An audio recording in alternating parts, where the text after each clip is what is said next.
Assalamualaikum warahmatullahi wabarakatuh. Di sini saya akan membahas mengenai soal pengantar akuntansi 2 yang diampu oleh Ibu Ane Tontawi SEMM.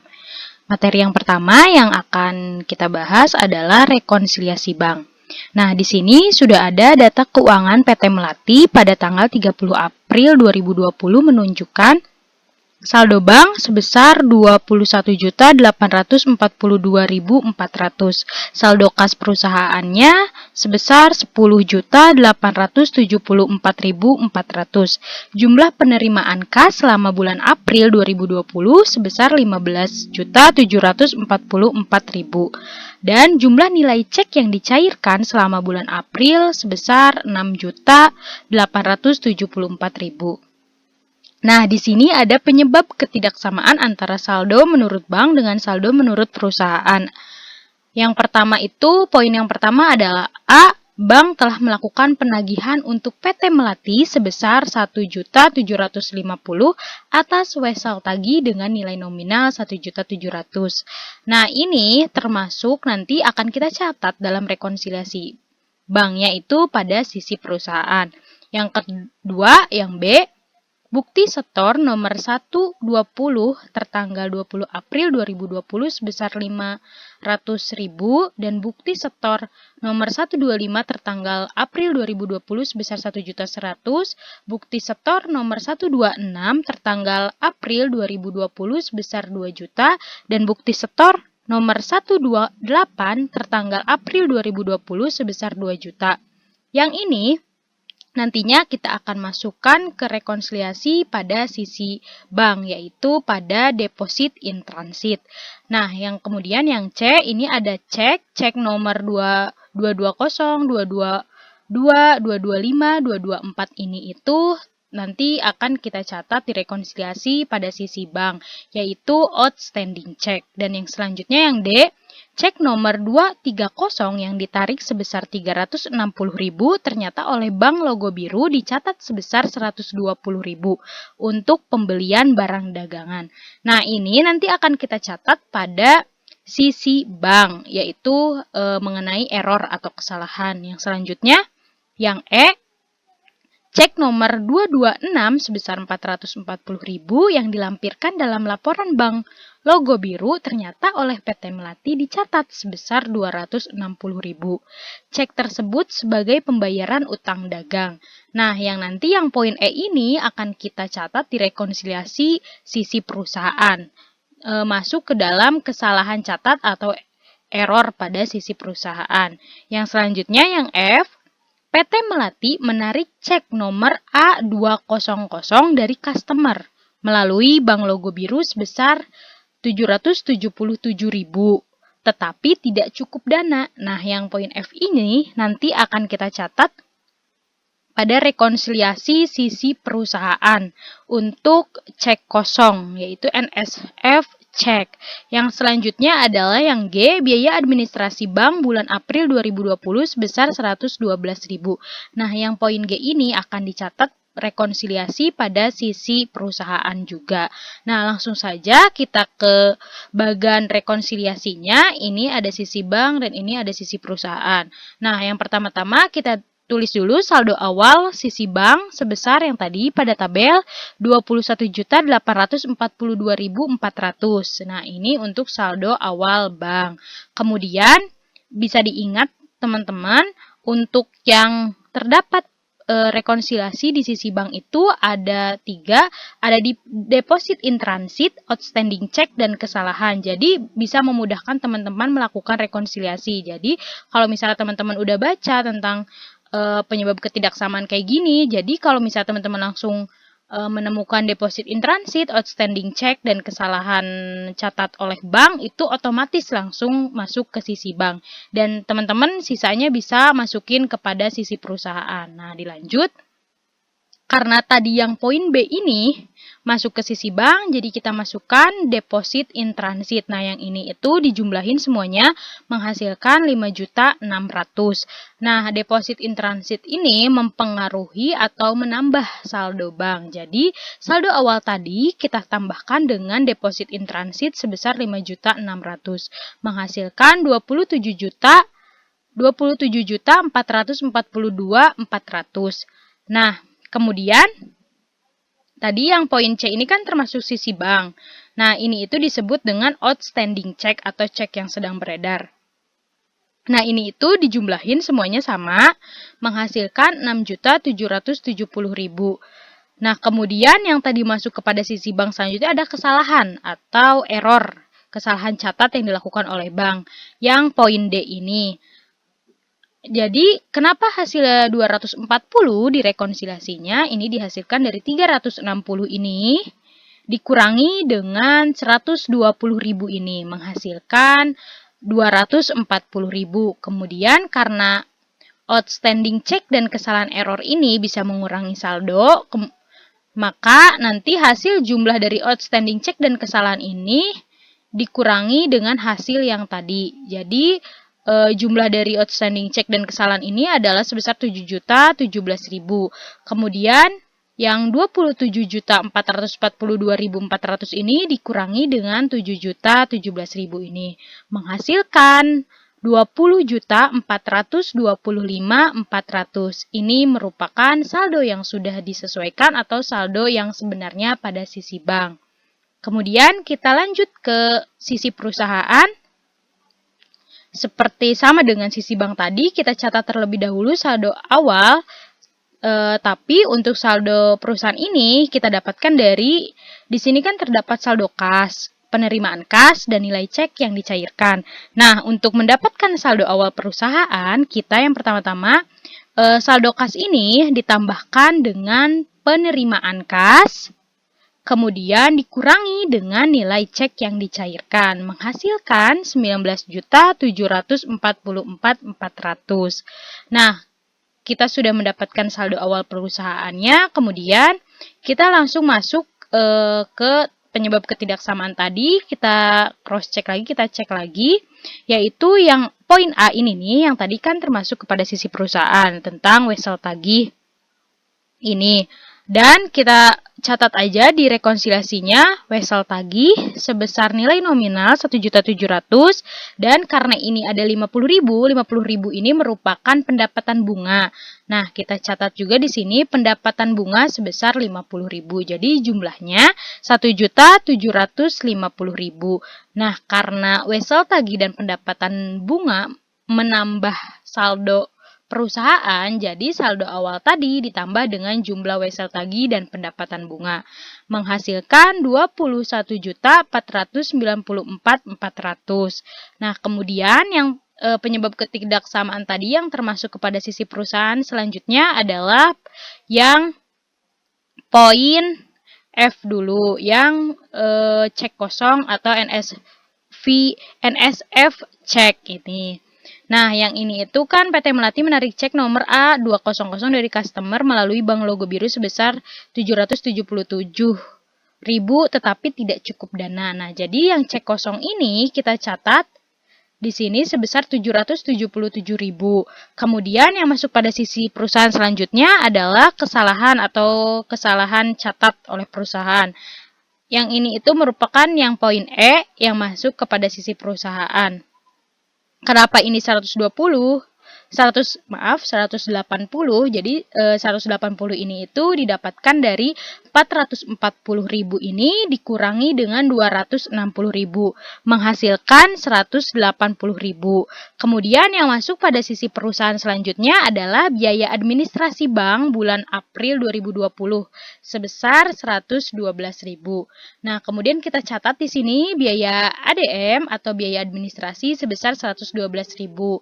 Kemudian yang cek kosong, kesalahan, dan biaya administrasi ini dijumlahkan menghasilkan 1.069.000. Karena cek kosong, kesalahan, dan biaya ADM ini mengurangi saldo perusahaan, jadi yang hasil tadi ini yang 21.494.400 ini dikurangi dengan 1.069.000 menghasilkan 20.425.400. Ini merupakan saldo yang sudah disesuaikan atau saldo sebenarnya pada sisi perusahaan. Nah, jika saldo yang sudah disesuaikan sisi bank dan sisi perusahaan sudah balance, berarti rekonsiliasi yang kita lakukan sudah benar. Nah, selanjutnya kita harus membuat jurnal yang diperlukan pada rekonsiliasi ini. Nah, untuk mencatat jurnal apa aja yang diperlukan pada rekonsiliasi ini, kita lihat saja pada sisi perusahaan yang wesel tagih, pendapatan bunga, cek kosong, kesalahan, dan biaya administrasi. Nah, itulah yang akan kita catat pada jurnal. Untuk wesel tagih dan pendapatan bunga, kita catat pada jurnal seperti ini. Cash to notes receivable interest income sebesar 1.750.000 cash, notes receivable-nya sebesar 1.700.000 dan interest income-nya sebesar 50.000. Selanjutnya, untuk kesalahan kita catat di jurnalnya itu account payable to cash sebesar 180.000. Selanjutnya, untuk mencatat cek kosong, di jurnalnya kita catat account receivable to cash sebesar 777.000. Nah, untuk biaya administrasi kita catat pada jurnalnya itu seperti ini. Bank administration expense to cash sebesar 112.000.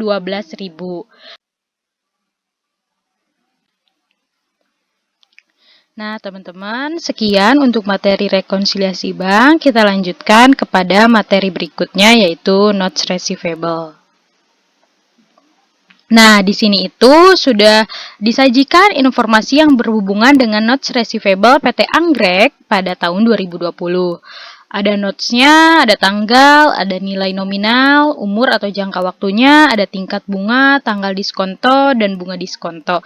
Kita diminta untuk menentukan tanggal jatuh tempo, nilai jatuh tempo, dan nilai diskontonya pada masing-masing notes ini.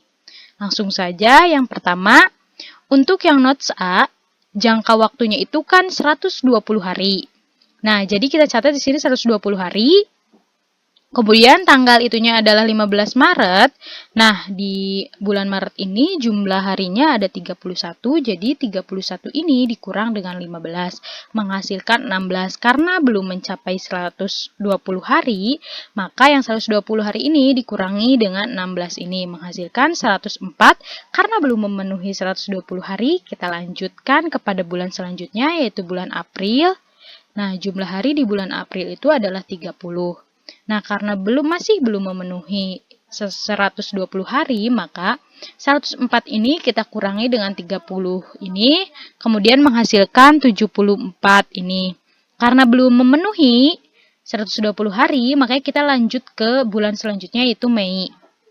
Nah, di bulan Mei ini jumlah harinya ada 31, jadi 74 ini dikurangi 31 menghasilkan 43. Karena tetap belum memenuhi 120 hari, makanya kita lanjut lagi ke bulan selanjutnya, yaitu Juni. Nah, pada Juni ini jumlah harinya ada 30.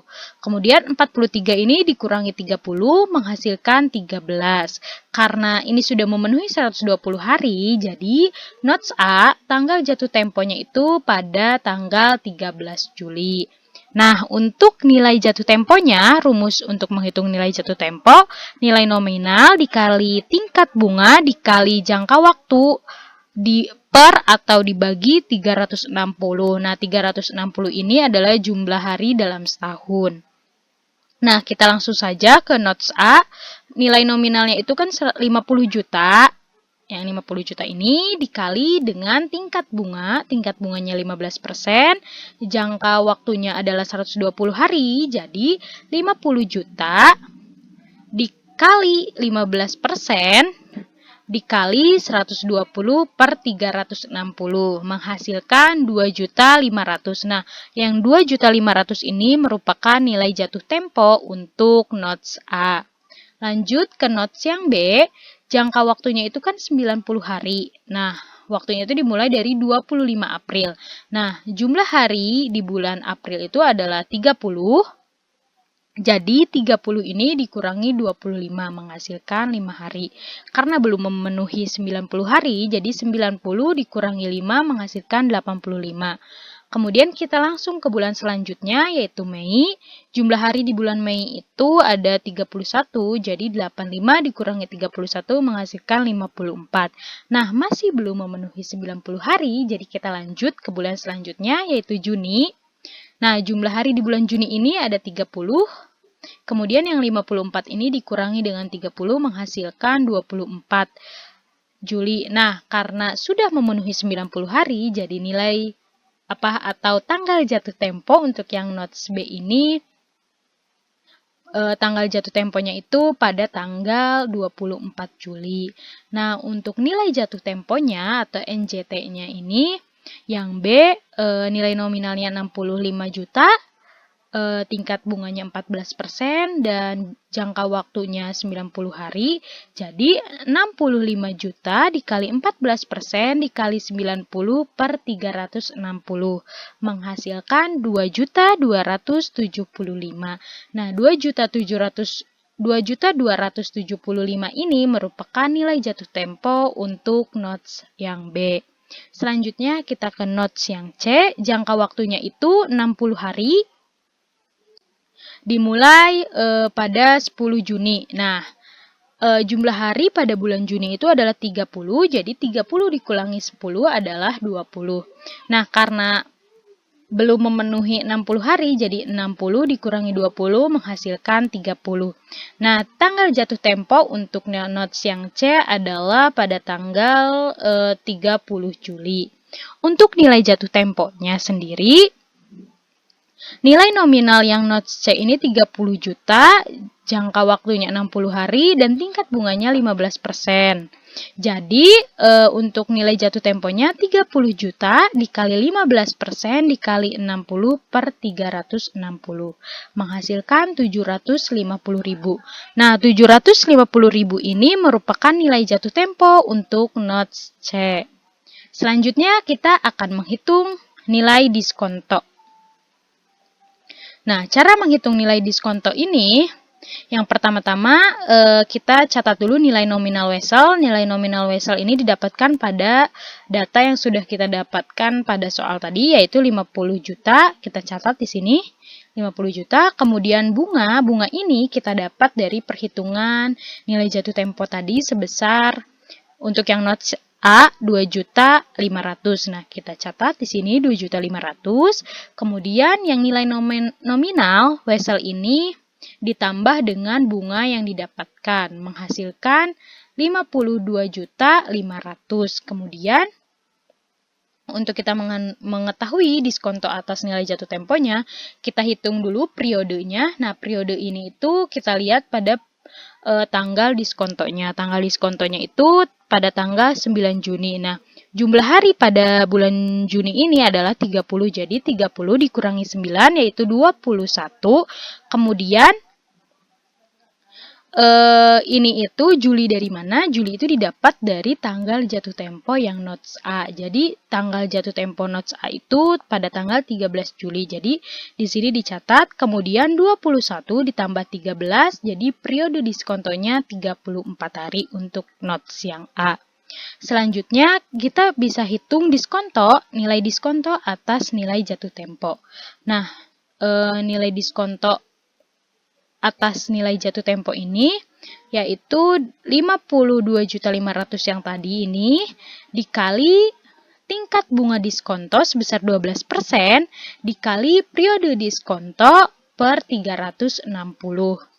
Jadi untuk yang notes A ini adalah 52.500.000 dikali 12% dikali 34 per 360 menghasilkan 595.000. Kemudian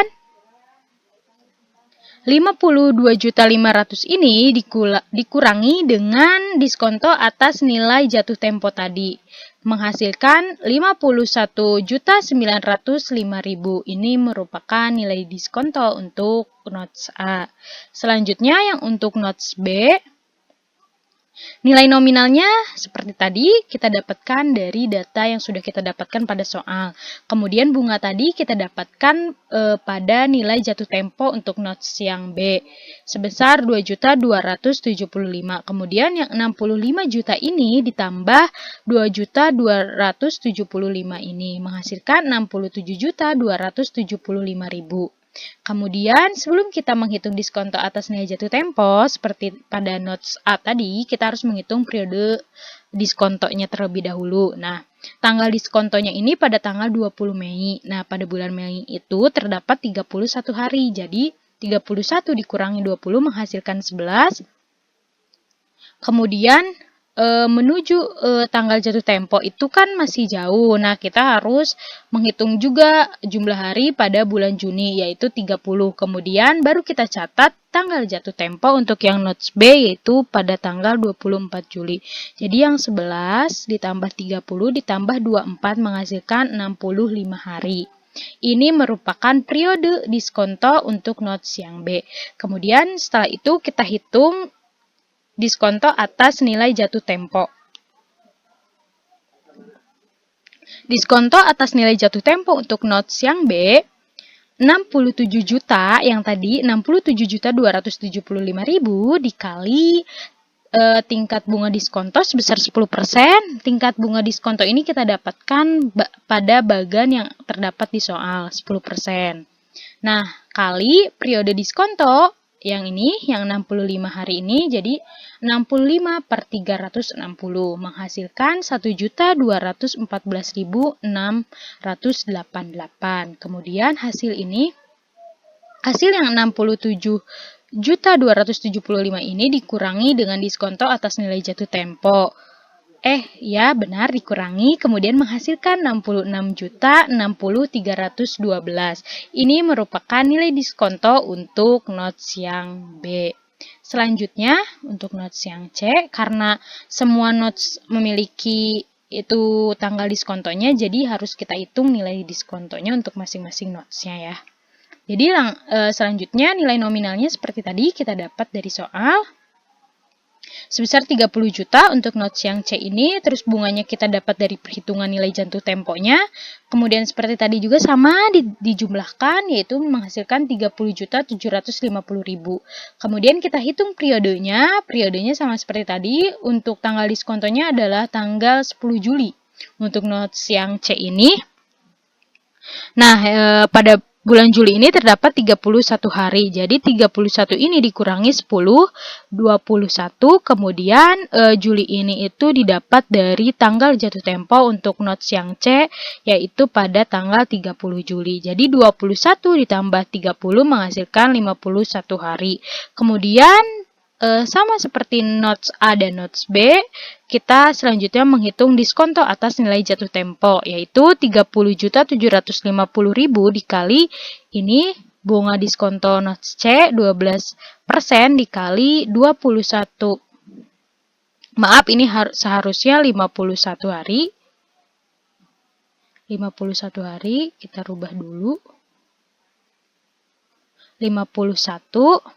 Nah, 51 per 360 menghasilkan 522.750. Kemudian yang ini 30.750.000 dikurangi 522.750 menghasilkan 30.227.250. Ini merupakan nilai diskonto untuk notes yang C. Selanjutnya kita juga diminta untuk mencatat jurnal yang diperlukan pada notes receivable ini. Nah, langsung saja kita catat jurnalnya untuk notes A 15 Maret ya. Untuk yang 15 Maret ini kita catat cash to account receivable sama interest revenue, yang cashnya sebesar 52.500.000.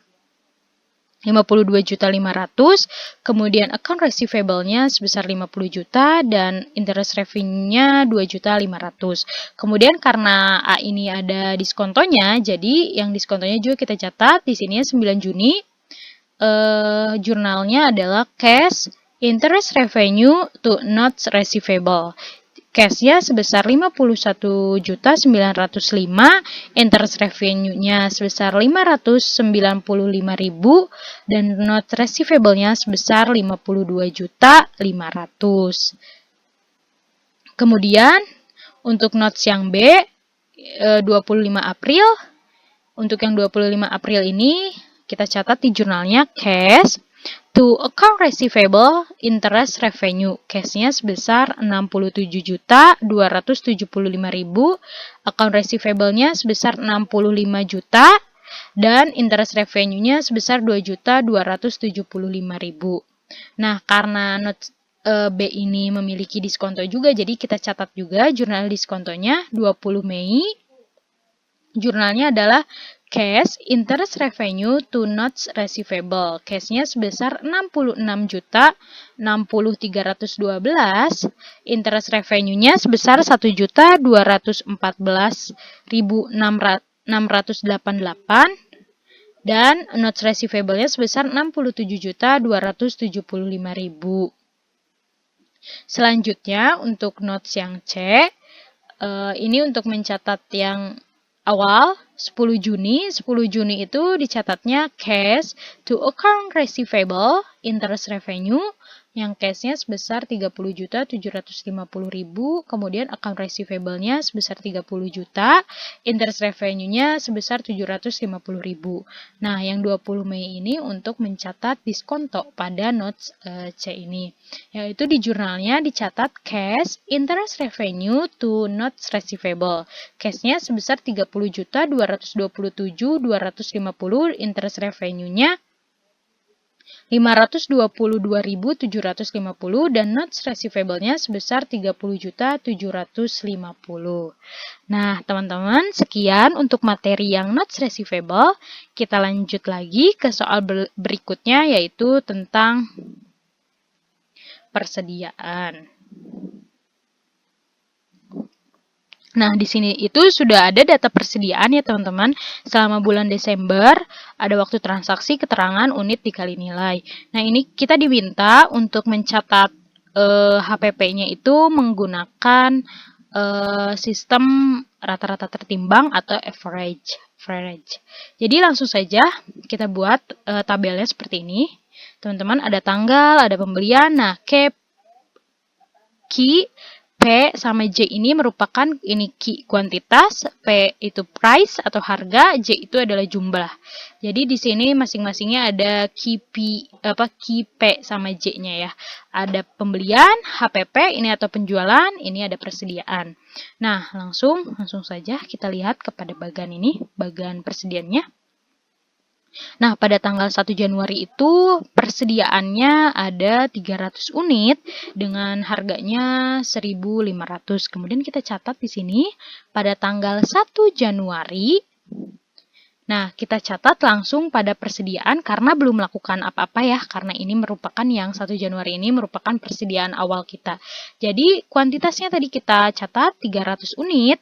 Dengan harga 1.500. Jadi jumlah ini itu dihasilkan dari Q dikali P. Jadi 300 dikali 1.500 menghasilkan 450.000. Kemudian ini merupakan yang 1 Januari ini merupakan persediaan awal ya, teman-teman.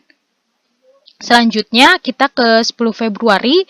10 Februari ini penjualan sebesar 250 unit dengan harga 2.000. Nah, kita mencatat ini 10 Februari melakukan penjualan. Jadi kita catat di bagian HPP. 250 unit dengan harga 2.000. Nah, jumlah ini dihasilkan dari 250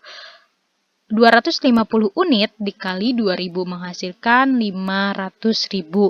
Kemudian karena kita melakukan penjualan, jadi yang quantity tadi atau unit persediaan awal tadi dikurangi dengan quantity yang terjual, yaitu 300 dikurangi dengan 250, yaitu sisa persediaannya 50 unit.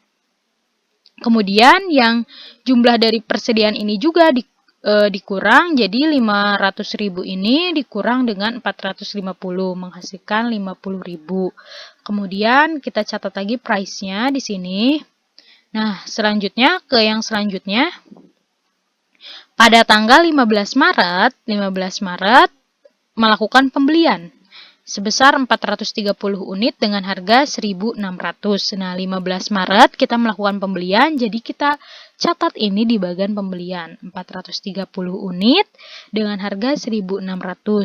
Jumlahnya jadi 688.000. Kemudian, karena kita melakukan pembelian, jadi persediaan kita bertambah tentunya.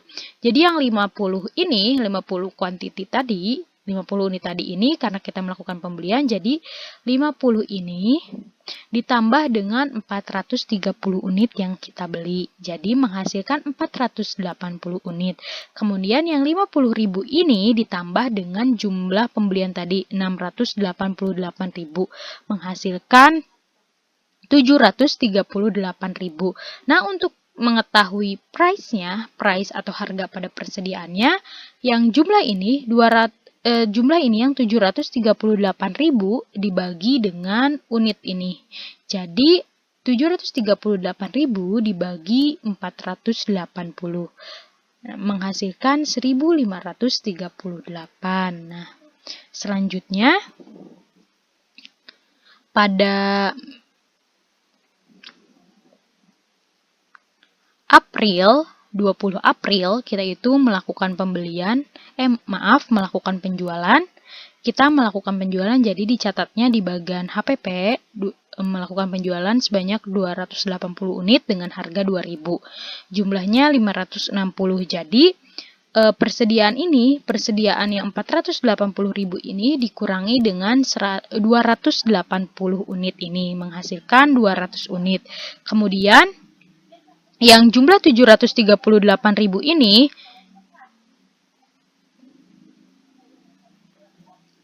dikurangi dengan 560.000 ini. Kemudian menghasilkan 178.000. Nah, price ini itu kita dapatkan dari sini. Selanjutnya untuk bulan Mei, yaitu tanggal 25 Mei, kita itu melakukan pembelian sebesar 220 unit dengan harga 1.750. Jumlahnya 385.000. Kemudian di persediaannya karena kita melakukan pembelian, jadi yang 200 ini itu ditambah dengan 220 unit ini menghasilkan 420 unit. Kemudian yang jumlah persediaan ini yang 178.000 ini ditambah dengan 385.000 ini menghasilkan 563.000. Nah, kemudian untuk mencari price-nya, jumlah ini yang 563.000 ini dibagi dengan unit ini 420 unit, jadi menghasilkan 1.340. Selanjutnya, transaksi selanjutnya adalah 28 Juni. 28 Juni kita melakukan penjualan. Jadi kita catat di bagian HPP, kita melakukan penjualan sebesar 250 unit dengan harga 2.000, jadi jumlahnya 500.000. Kemudian yang ini karena kita melakukan penjualan berarti mengurangi persediaan, jadi yang 420 unit ini dikurangi dengan 250 ini, menghasilkan 170 unit. Dan yang 563.000 ini dikurangi dengan 500 menghasilkan 63.000. Nah, kemudian pada tanggal 30 Juli kita melakukan pembelian lagi sebesar 270 unit dengan harga 1.600, jumlahnya 432.000. Nah, karena kita melakukan pembelian, jadi persediaan tadi yang 170 ini ditambah dengan 270 unit ini menghasilkan 440 unit. Nah, yang jumlah pembelian tadi juga yang 432 ribu ini ditambah dengan ini 63.000 menghasilkan 495.000. Kemudian untuk mencari price-nya 495.000 ini kita bagi dengan 440 menghasilkan 1.125 untuk harga harga persediaan unit ini. Selanjutnya pada 22 Agustus kita melakukan penjualan sebesar 200 unit dengan harga 2.000, jumlahnya 400.000. Jadi yang 440 ini karena kita melakukan penjualan jadi mengurangi persediaan, jadi 440 ini dikurangi dengan 200 ini menghasilkan 240 unit. Kemudian yang 495 ini dikurangi dengan 400.000 ini kemudian menghasilkan 95.000. Selanjutnya, transaksi selanjutnya untuk 25 September. Kita melakukan pembelian lagi sebesar 300 unit dengan harga 1.600, jumlahnya 480.000. Kemudian di persediaan, karena kita melakukan pembelian, jadi otomatis menambah persediaan. Jadi yang 240 unit ini ditambah dengan 300 unit yang tadi dibeli, jadi persediaan saat ini tuh 540 unit. Kemudian yang jumlah tadi yang 95.000 unit ini ditambah dengan 480.000 unit sebesar 575.000. Kemudian yang untuk mengetahui harga persediaannya 575.000 ini dibagi dengan 540 ini menghasilkan 1.065. Selanjutnya transaksi pada tanggal 10 Oktober kita melakukan penjualan sebesar 230 unit dengan harga 2.000, jumlahnya 460.000. Nah, karena kita melakukan penjualan berarti mengurangi lagi persediaan, yang 540 unit ini dikurangi dengan 230 unit ini menghasilkan 310 unit. Kemudian yang 575.000 ini dikurangi dengan 460.000 ini menghasilkan 115.000. Kemudian selanjutnya pada 15 November kita melakukan pembelian lagi sebesar 250.000 unit dengan harga 1.650. Jumlahnya 412.500.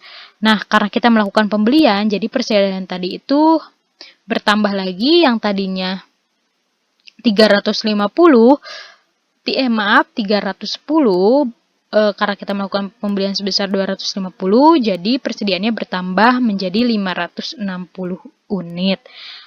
Kemudian yang 115.000 tadi ini juga ditambah dengan jumlah pembelian yang kita lakukan 412.500 menghasilkan 527.500. Kemudian untuk menghasilkan harga persediaannya atau untuk mengetahui harga persediaannya, yang 527.500 ini dibagi dengan 560 unit ini menghasilkan 942.